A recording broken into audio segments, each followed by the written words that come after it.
Sí, sí. Hola, buenas tardes, ¿cómo están? Me siento conferencista internacional con esta edema, así como motivador. Vamos a sacar al campeón que hay en nosotros.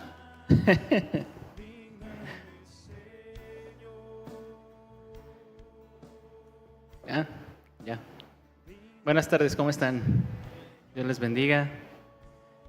Gracias a Dios que nos permite estar aquí para aprender su palabra. Y qué bueno que hicieron el esfuerzo, muchachos. Es una bendición que puedan estar aquí. ¿Cuántos se mojaron? Uno. ¿Tú no te mojaste, Bianca? ¿Cómo lo hiciste? Muy bien. Pues vamos a hacer una breve oración, muchachos, para comenzar. Padre bueno y misericordioso, te damos gracias nuevamente por todas tus bondades y bendiciones y beneficios hacia nuestras vidas.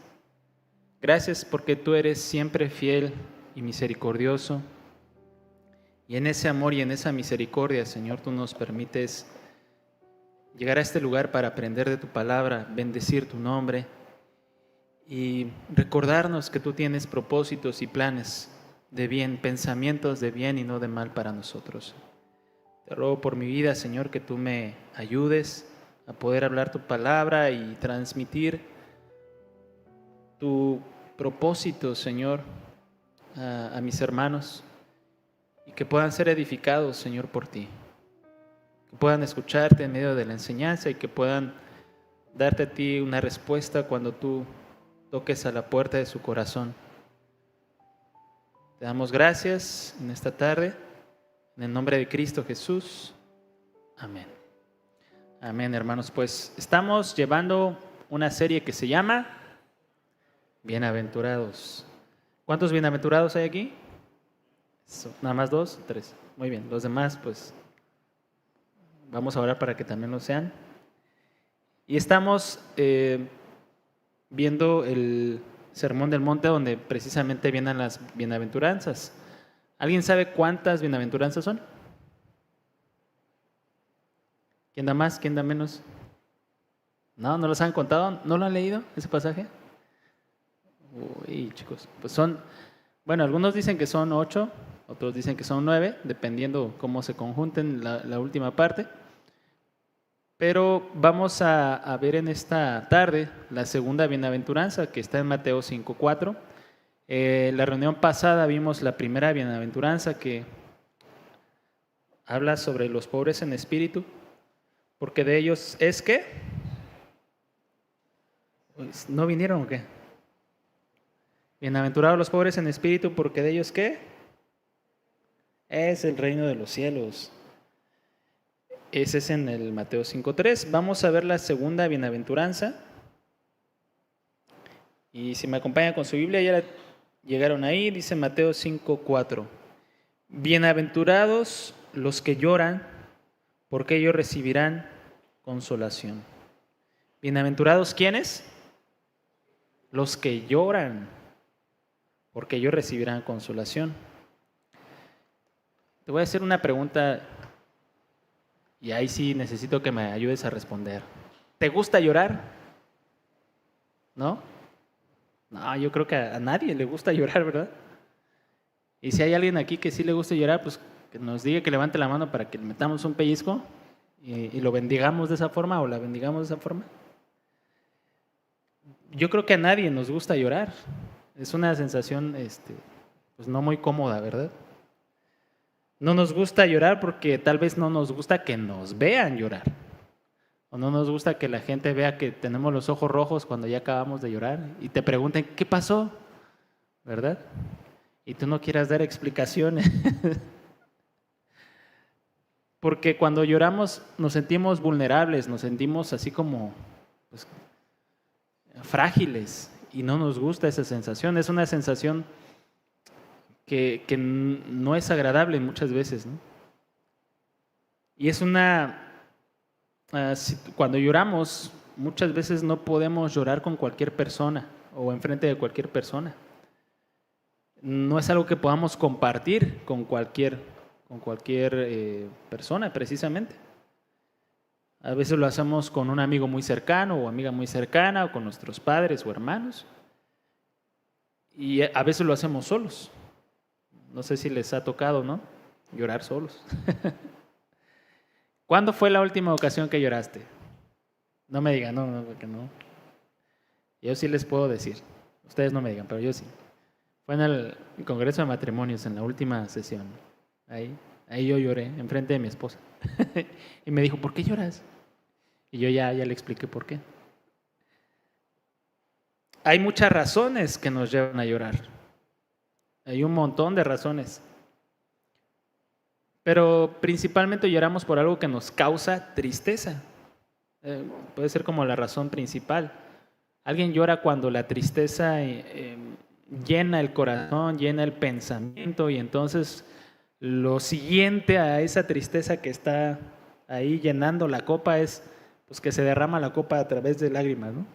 Uno llora porque está lleno de tristeza, ¿no? Por alguna situación, por ejemplo, cuando pierden las Chivas, a alguien se le llena el corazón. Yo creo que a Mariana se le ha llenado el corazón de tristeza cuando pierden las Chivas. O por alguna situación, ¿no?, que no sale tal vez como nosotros queríamos.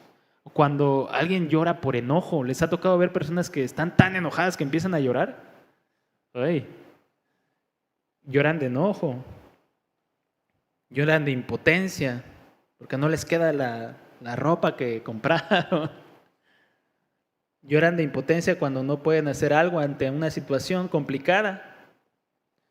Y hay personas que lloran cuando recuerdan algo, alguna situación pues triste o pasada, o de algún momento feliz de su vida y que ya no está, o cuando recuerdan a algún ser querido que ya no está. Hay muchas razones por las que podemos llorar. Y aquí el Señor Jesús, cuando dice, bienaventurados los que lloran, ¿no?, uno podría preguntarse o rascarse la cabeza, ¿no? ¿Cómo puede ser alguien bienaventurado por llorar? Si llorar no es bonito, ¿no? Pero en el pasaje del Sermón del Monte que está en Mateo 5, 6 y 7, cuando puedan léalo, muchachos, les va a ayudar mucho, les va a ser de mucha bendición. Muchos llaman a estos pasajes como la carta magna del Evangelio, ¿no?, las leyes del reino. Y algo que caracteriza tanto a Mateo y a estos pasajes en particular, y el Sermón del Monte, es que Jesús habla constantemente del reino de los cielos. El reino de los cielos. El mensaje de Jesús era espiritual, era un mensaje encaminado a personas que tenían el deseo de tener una comunión con Dios. Jesús quería llevar a las personas al correcto entendimiento de quién era Dios, de quién era el Padre. Y muchos estudiosos dicen que los pasajes de Mateo 5, 6 y 7, los capítulos del Sermón del Monte, no es que Jesús se haya sentado y de una enseñó todos esos capítulos.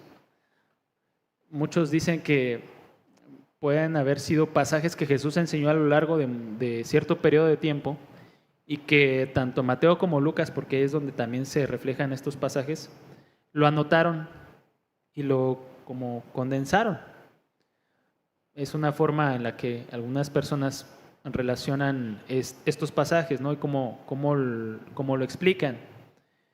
Y cuando Jesús habla y enseña tantas cosas y tantas parábolas, y comienza este sermón con las bienaventuranzas, se sienta, dice Mateo 5:1, se sienta con sus discípulos en el monte y abriendo su boca les enseñaba. Y empezó diciendo, bienaventurados los pobres en espíritu, porque de ellos es el reino de los cielos. Y la palabra bienaventurados yo creo que ya la escucharon, ¿no? Lo comentaba el pastor y también Evelyn en la clase pasada. ¿Significa qué? ¿Qué significa bienaventurados? Ahí toman agua todos al mismo tiempo, ¿no?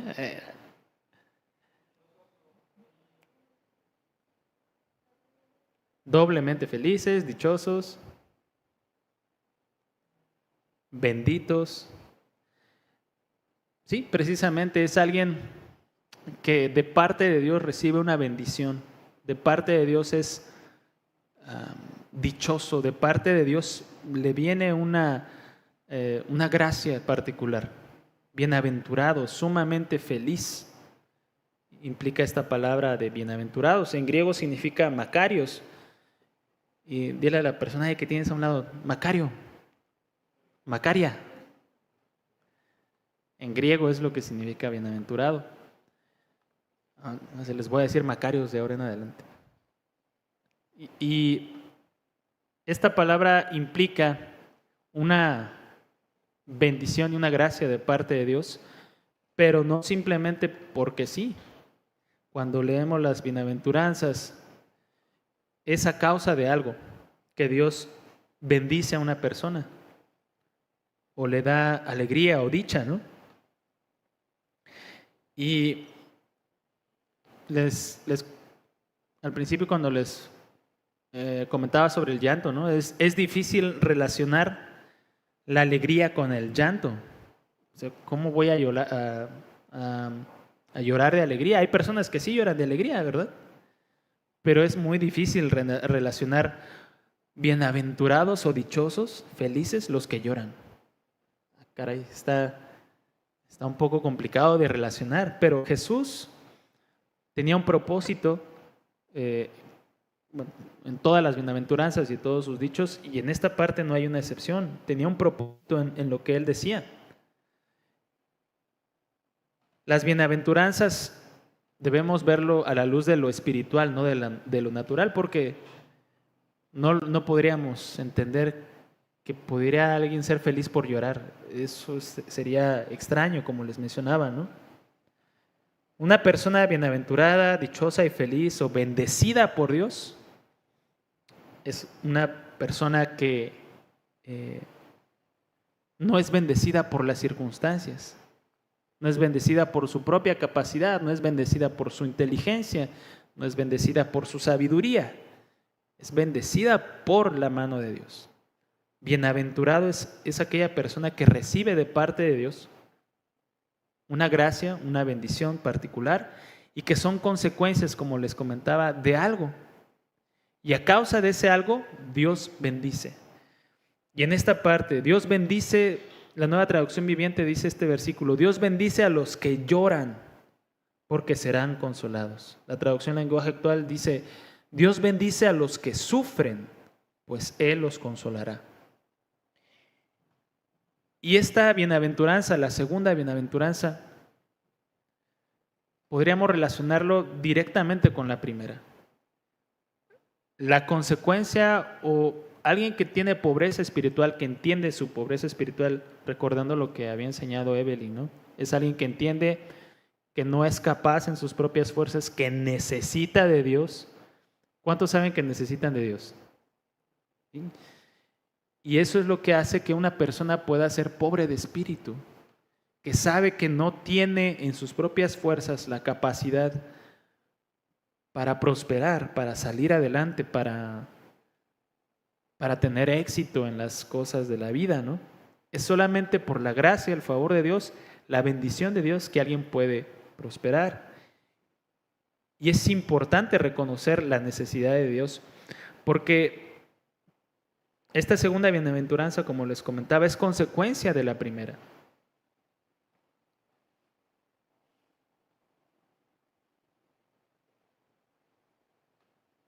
Bienaventurados los que lloran, pero ¿por qué alguien podría ser feliz por llorar? ¿O qué explicación le podremos encontrar a esta frase que dijo Jesús? Como les mencionaba, lo que Jesús enseñaba tenía un sentido y un trasfondo espiritual y hablaba sobre el reino de los cielos y la correcta relación que una persona debe tener con el Padre. Es difícil relacionar la alegría con el llanto porque es difícil pensar que del dolor pueda salir algo bueno. Siempre pensamos que del dolor es desagradable, nadie quiere sentir dolor porque jamás podríamos concluir que del dolor salga algo bueno. Pero el dolor nos ayuda muchas veces a evitar peligros mayores. Hay una enfermedad que se llama insensibilidad congénita del dolor. ¿Lo habían escuchado? Sí. Miren, yo no lo había escuchado. Uy, no, presuman, es cierto. Insensibilidad congénita del dolor, donde las personas precisamente no pueden sentir ningún tipo de dolor en el cuerpo y muchas veces tampoco sienten el cambio de temperatura. Son insensibles completamente a lo exterior. Y esta insensibilidad hace que las personas lleguen a tener lesiones muy graves, quemaduras incluso, ¿no? O incluso si alguien les corta un dedo, ni cuenta se dan. Pero tú y yo, que no tenemos esta insensibilidad congénita, cuando sentimos el dolor, a lo mejor por tocar una olla caliente, pues la retiramos inmediatamente, ¿verdad? Cuando alguien nos está presionando el dedo, ¡ay, ay, ay!, lo quitamos. Cuando alguien nos pellizca, pues también le metemos un zape también para que no nos pellizque, ¿no? Porque el dolor nos hace sensibles. El dolor nos permite evitar lesiones más grandes. Hay una bendición detrás del dolor muchas veces. Y alguien podría decir, no, ¿cómo va a haber una bendición detrás del dolor? Pero el llanto que Jesús menciona no se relaciona con cuestiones materiales, no se relaciona con cuestiones naturales, con cuestiones incluso emocionales, porque cuando lloramos muchas veces es por una emoción.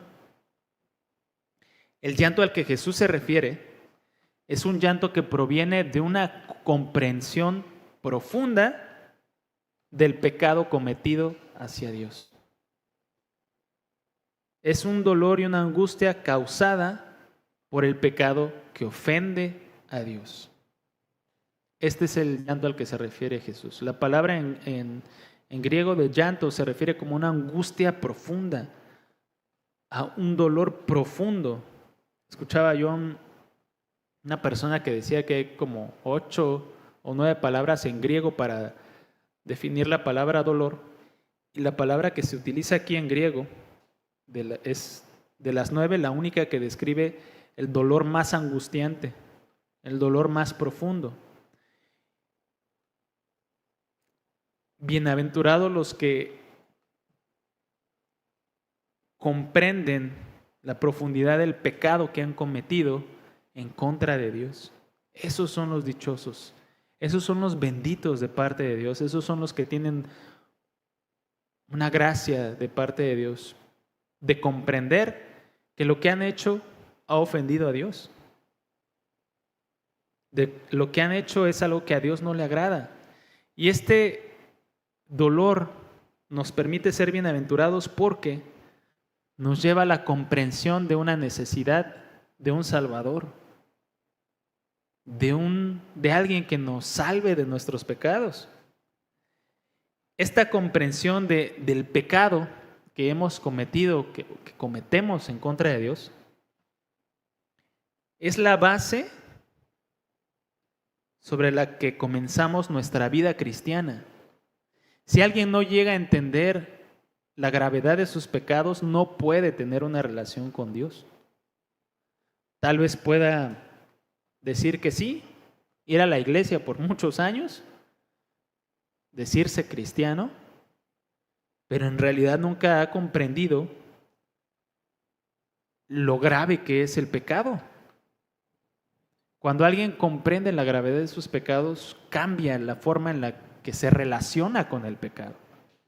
En lugar de juguetear con el pecado y en lugar de tratar de, ay sí, el pecado, ay sí, la mentirita, ay, mentirita blanca, ay sí, es una grosería, pues nada más así piadosa es, pues sí, me robé algo, pero era chiquito. Yo cuando era pequeño me robé unos chicles y yo no me parecía tan grave, pero pues ya después comprendí que robar era robar, no importa si era 1,000,000 o $1. Cuando entendemos lo grave que es el pecado, eso debe causar dolor en el corazón. Dolor, un dolor profundo por haber ofendido al Dios Santo. Y este es el dolor al que se refiere Jesús, este es el llanto al que se refiere Jesús. Y como les mencionaba, este dolor es la base fundamental, o esta comprensión del pecado que nos provoca dolor es la base fundamental sobre la que comenzamos nuestra vida cristiana. Alguien que no ha comprendido la gravedad de sus pecados, pero dice creer en Cristo, en verdad no le ha conocido. No se puede tener una relación con el pecado y a la misma vez tener una relación con Dios, con Jesús. No se puede. El entender qué es el pecado y entender que nosotros de manera individual hemos pecado, o sea, porque entendemos como la Biblia lo enseña, ¿no? Que por cuanto todos hemos pecado, ¿no? Sí, por la humanidad ha pecado, pero cuando entendemos que yo he pecado, o sea, de manera individual, que hemos pecado y que hemos hecho cosas que no son agradables al corazón de Dios, y que por tanto Dios como un Padre amoroso se duele de que hayamos desobedecido su voluntad. Trae al corazón de manera natural un quebrantamiento, un dolor, como les mencionaba, un llanto, al cual menciona Jesús. Y no es siempre o necesariamente llorar. La mayoría de las veces cuando comprendemos lo mal que hemos actuado, sentimos vergüenza, ¿verdad? Sentimos dolor. Algo dentro de nosotros dice, chin. No siempre lloramos, pero cuando es algo sumamente grave, yo creo que sí, eso sí nos lleva a llorar.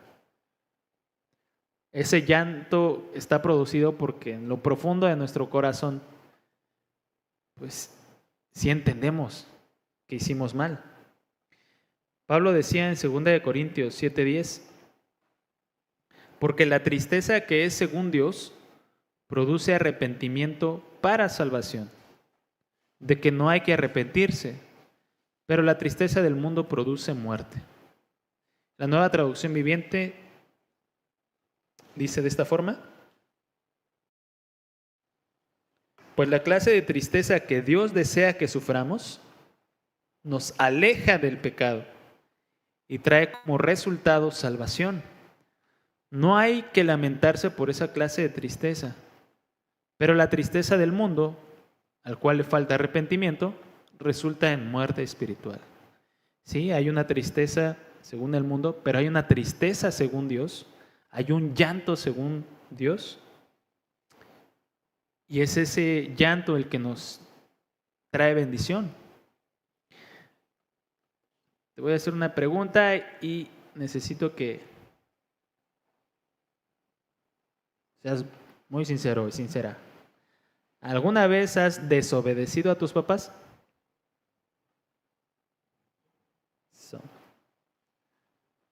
¿O los has engañado y te han descubierto?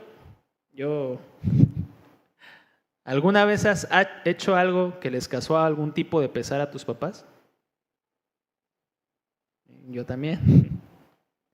Ahora les pregunto, ahí si no me respondan, pero ¿qué crees que sintieron tus papás cuando les desobedeciste o hiciste algo que les causó, que los engañaste y tal vez te descubrieron? ¿Qué crees que sintieron tus papás? No me respondas, pero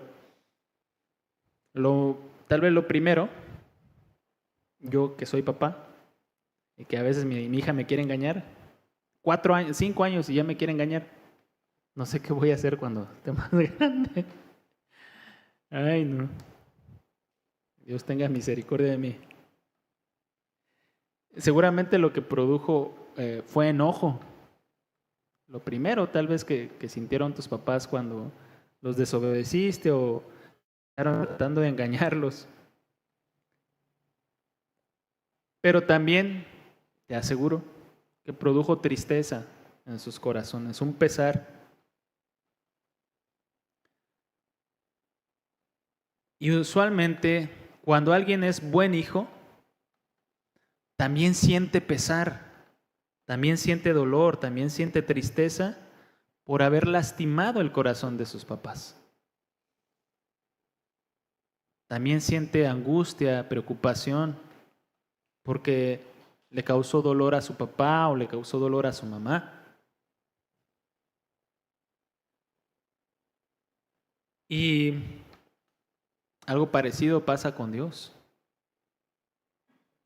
Dios se duele, Dios se entristece por el pecado que hemos cometido, por la desobediencia que hemos hecho de su voluntad.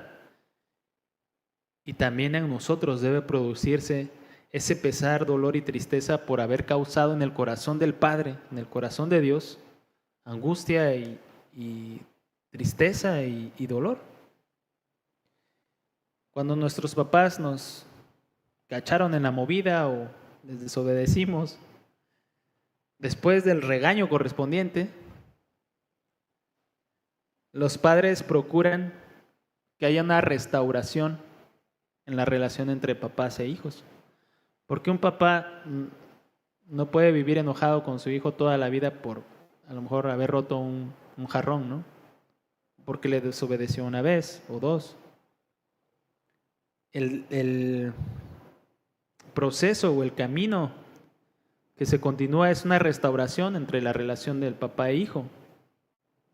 Y entonces esto trae al corazón del hijo un consuelo. Esto trae al corazón del hijo o de la hija que desobedeció, pues la paz, porque te aseguro, cuando nuestros papás nos han regañado y cachado en la situación, estamos como tensos y nerviosos todo el tiempo hasta que se resuelve eso. A lo mejor nos regañan y pasa un día, pasa 2 días y no se ha podido resolver. Y te aseguro que si tú eres buen hijo, que si alguien es buen hijo, no hay paz en el corazón hasta que esa situación se sana, se soluciona. Y también dependiendo de la gravedad y de la madurez de los papás, restaurar a veces puede tardar mucho tiempo. Y el corazón del hijo está así como en pausa, ¿no? Así como, ay, ¿a qué horas me va a hablar mi papá? ¿A qué horas me va a decir que si le paso la sal? Ay, ¿a qué horas vamos a platicar de eso, no? El hijo puede estar apesadumbrado por la situación, por la desobediencia que llevó a esa situación, y cuando se resuelve, cuando el papá habla con el hijo, la mamá habla con el hijo, la hija, te aseguro que hay consuelo, hay una restauración, hay una sanidad. Ahora,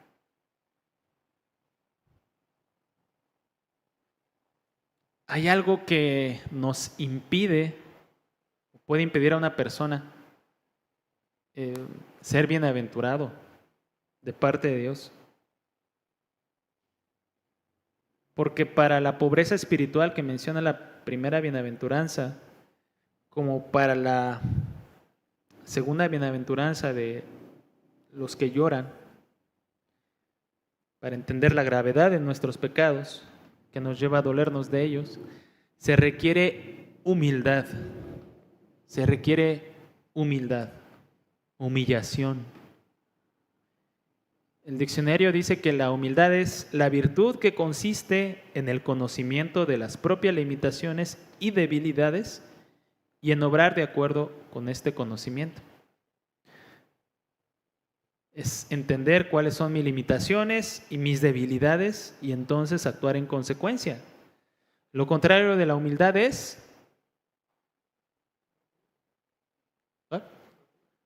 el orgullo, sí, muy bien. Alguien iba a decir la deshumildad, no. El orgullo, y el orgullo es una sobreestimación de los logros, capacidades o méritos propios. Las personas orgullosas son inflexibles en su conducta. Muchas veces quieren imponer su punto de vista y muchas veces se creen superiores a otras personas. Las personas orgullosas cuidan mucho su reputación, se preocupan más del qué dirán que de lo que dirá Dios. Las personas orgullosas difícilmente piden ayuda. Y si lo hacen, pues es casi como la última opción. Es como rebajarse. Ay, ¿cómo voy a pedir ayuda a mi vecina o a mi amigo? ¿Y cómo le voy a pedir ayuda al Toño? A ver, las personas orgullosas les cuesta trabajo pedir ayuda. Y a las personas orgullosas les cuesta pedir perdón, pedir disculpas. No sé qué tanto trabajo te cueste a ti pedir perdón cuando has hecho algo que está mal. Tal vez te tardas, y a lo mejor al final lo haces. Pero si te cuesta mucho trabajo pedir perdón, puede que en tu corazón haya orgullo. La razón por la que te cuesta identificar y pedir perdón. A las personas orgullosas les cuesta reconocer que han fallado.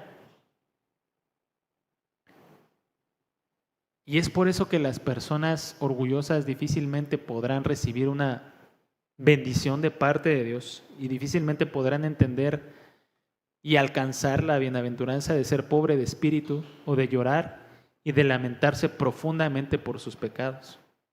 Una persona orgullosa difícilmente doblegará su corazón a la voluntad de Dios, no importa cuántos años tenga en el cristianismo. Y es aquí donde es un peligro, porque podemos pensar que por ser cristianos, por ir a la iglesia, por a lo mejor servir en algún ministerio o estar en algún lugar dentro del servicio, estamos bien delante de Dios. Pero nos cuesta trabajo doblegar nuestra voluntad a la voluntad de Dios. La vida cristiana no se resume únicamente al servicio o venir a la iglesia, es todos los días de nuestra vida en el lugar en donde estemos actuar como Cristo. Eso es la vida cristiana. Y si nos cuesta trabajo, si no nos gusta, si no queremos actuar como Cristo, hay orgullo en el corazón. Esa es la vida cristiana y es indispensable poder trabajar en nuestro carácter. Trabajar en el carácter que nos lleva a ser como Jesús. ¿Ustedes creen que Jesús era orgulloso? No. Aprendan de mí que soy manso y humilde de corazón, decía Jesús. Jesús era manso y humilde.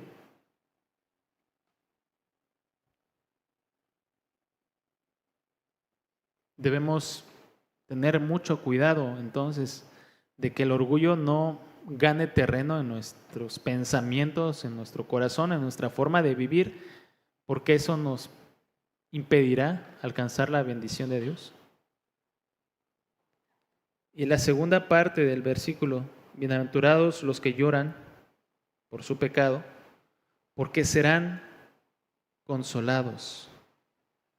Bienaventurados los que lloran, porque ellos recibirán consolación.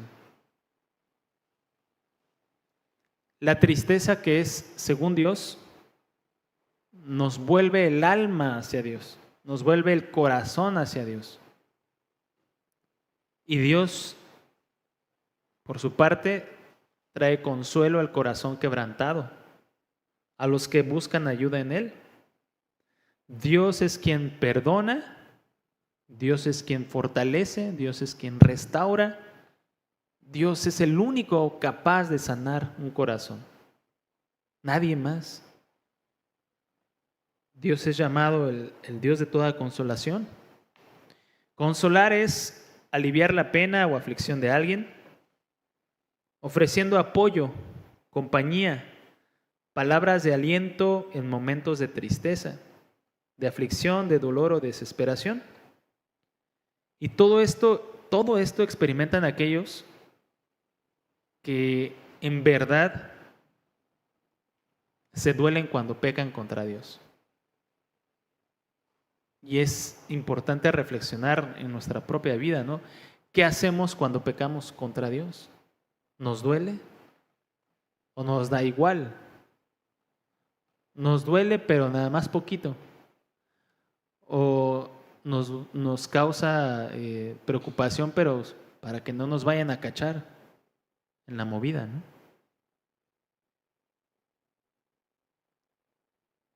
El rey David decía en el Salmo 51:17, los sacrificios de Dios son el espíritu quebrantado, al corazón contrito y humillado no despreciarás tú, oh Dios. La traducción lenguaje actual dice, para ti la mejor ofrenda es la humildad. Tú, mi Dios, no desprecias a quien con sinceridad se humilla y se arrepiente.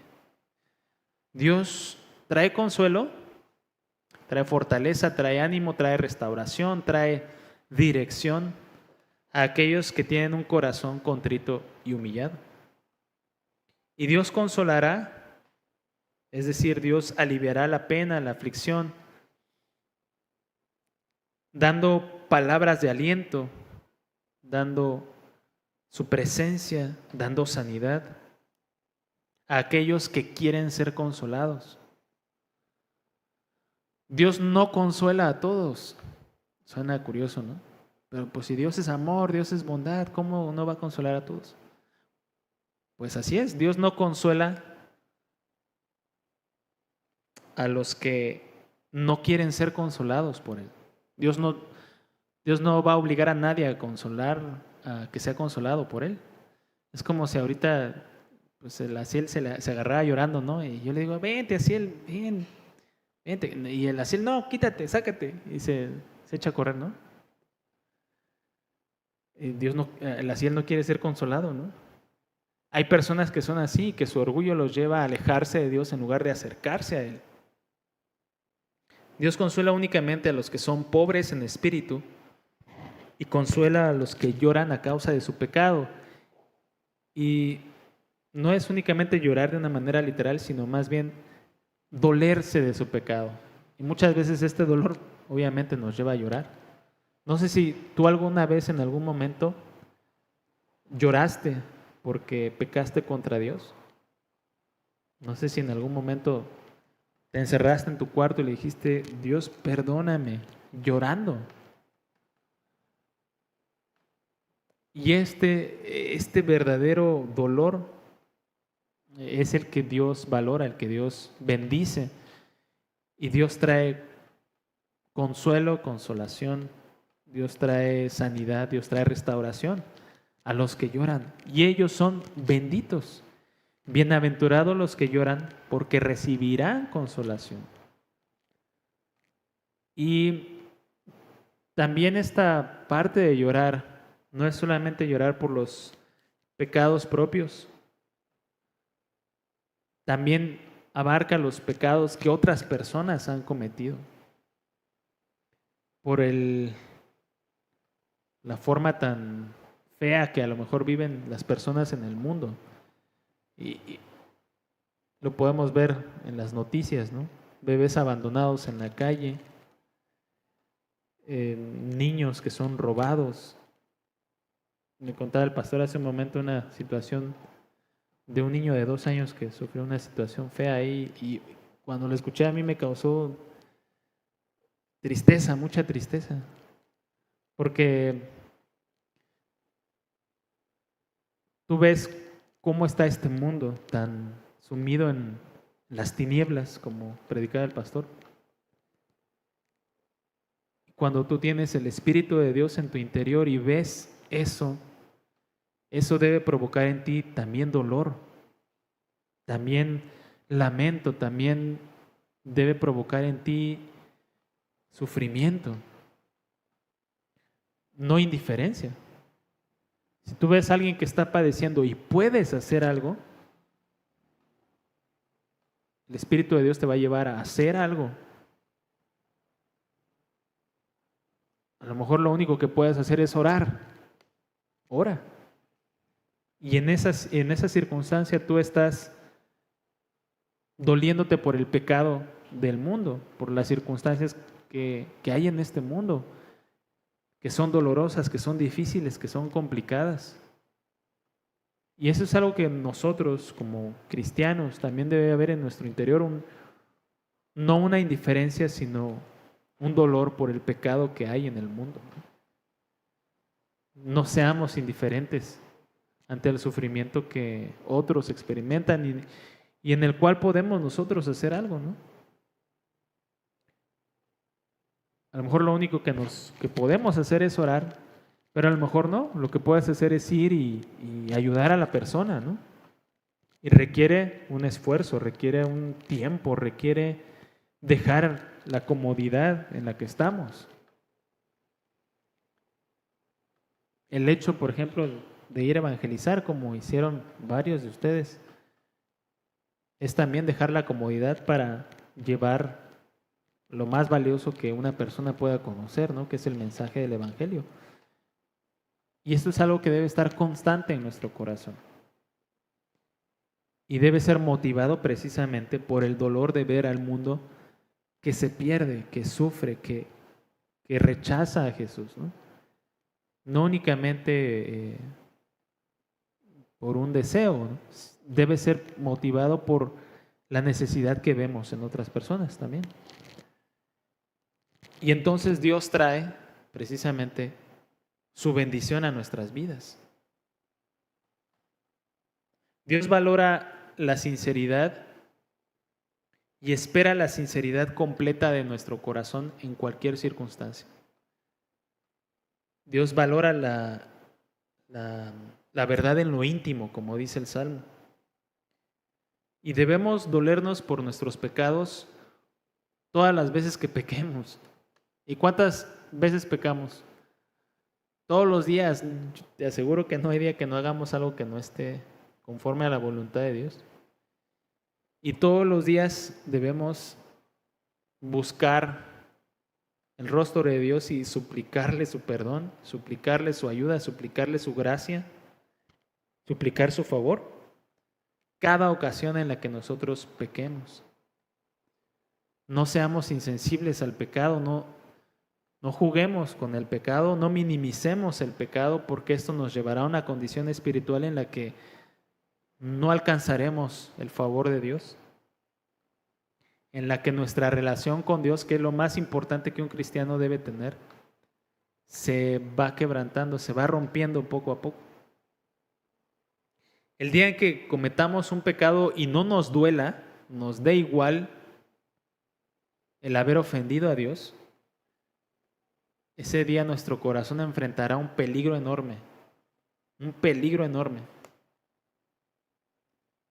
Porque un corazón que no se duele en lo íntimo se vuelve un corazón religioso, un corazón de apariencia, un cristiano que es solamente pura fachada, un cristiano que no da lugar al llanto. Y entonces no hay ninguna bendición de parte de Dios y ninguna consolación al corazón. Hay un gozo en llorar, hay una bendición en llorar, hay una dicha en llorar por nuestros pecados, en lamentarnos por nuestros pecados. Y es que eso, como les mencionaba, nos lleva a entender la gran necesidad que tenemos de Dios. ¿Cuántos necesitan de Dios? Y entender esto todos los días de nuestra vida nos llevará a tener la relación y el enfoque correcto con Dios en todas las áreas de nuestra vida. Tanto en el trabajo como nuestra relación con la familia, en nuestros servicios y servimos, en nuestras amistades, en los deseos que hay en nuestro corazón. Dios es quien ordena todas las cosas cuando nuestro corazón está en orden con Él. Amén. Les invito a que nos pongamos de pie para terminar.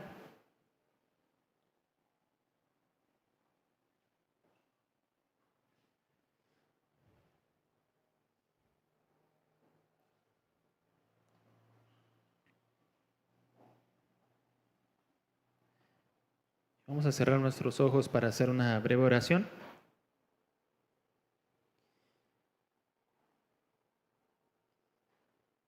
Padre bueno, te damos gracias en esta tarde porque tú quieres que nosotros seamos personas que entendamos nuestra gran necesidad de ti, que nuestra relación contigo sea real, sea viva, sea verdadera, que no seamos solamente una apariencia, cristianos que aparentan tener una relación contigo. Al contrario, ayúdanos a ser jóvenes, hijos tuyos, Señor, que no endurecen el corazón, sino que al contrario, que podamos ser sensibles a ti, de tal manera que nuestro corazón sea quebrado, Señor, cuando hacemos las cosas que no son gratas a tu corazón. Quebrántanos, Señor, las veces que sean necesarias para que no seamos indiferentes al pecado, Señor. Danos el entendimiento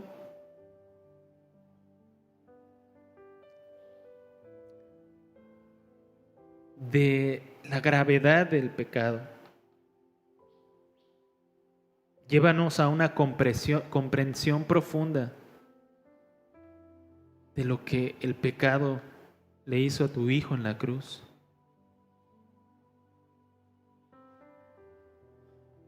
Ayúdanos a entender, Señor, que tú te dueles cuando ofendemos tu santidad.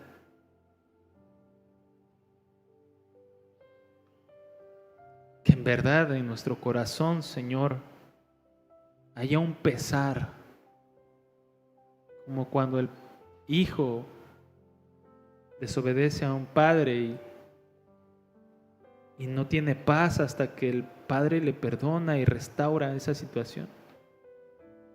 Que así sean nuestras vidas, Señor, cuando pecamos en contra tuya, Señor.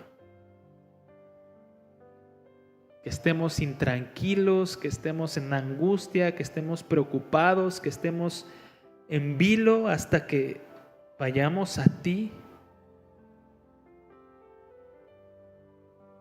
y con pesar y con dolor te confesemos nuestros pecados y aún con llanto, Señor, vayamos delante de ti.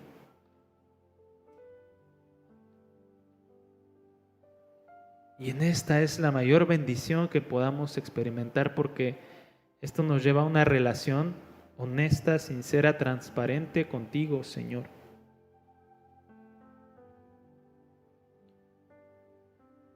Y ahí en la intimidad, ahí en la comunión, ahí en la relación, tú consuelas nuestros corazones. Tú hablas a nuestro corazón y tú nos dices que nos amas y que nos perdonas y que tus pensamientos para nosotros son de bien y no de mal y que tú nos amas con un amor eterno, que de tal manera nos has amado que entregaste a Cristo en la cruz por nosotros. Vuélvenos, Señor, a la cruz.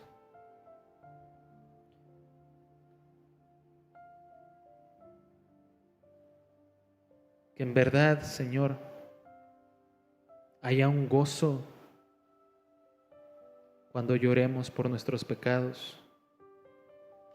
Que seamos bienaventurados en verdad.